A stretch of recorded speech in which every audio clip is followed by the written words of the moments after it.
দেখো ব্যঞ্জন ধ্বনি, ব্যঞ্জন ধ্বনি আমরা উচ্চারণের ক্ষেত্রে এবং অঘোষ ঘোষ বর্ণ হিসাবে টোটালি ভাগ করে দেখো আলাদা আলাদা করে দিয়েছি। দেখো উচ্চারণের স্থান মানে কোথা থেকে তোমার ব্যঞ্জন ধ্বনিটা কোথায় গিয়ে দাঁতে না জিভে না তালুতে বাজছে সেখানে স্থানটা উল্লেখ করা আছে। সেটি অঘোষ বর্ণ না অল্প অঘোষ বর্ণের মধ্যে দেখো আবার দুটো ভাগে ভাগ হয়, সেগুলোকে আমরা এর আগে ডিটেলসে একটা ভিডিওতে প্রোভাইড করেছি, সেটা তোমরা ওইখান থেকে দেখে নিও। দেখো এখানে তবুও আমি কিছুটা দিয়ে রেখেছি।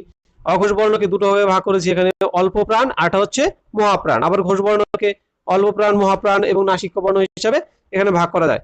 সেক্ষেত্রে এই চারটাও ভালো করে একটু দেখে নিও।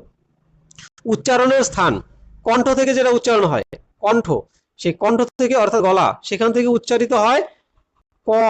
এটা হচ্ছে অঘোষ বর্ণের অল্প প্রাণ, অল্প প্রাণ বর্ণ অঘোষ বর্ণের ভাগের মধ্যে। খ, এটা হচ্ছে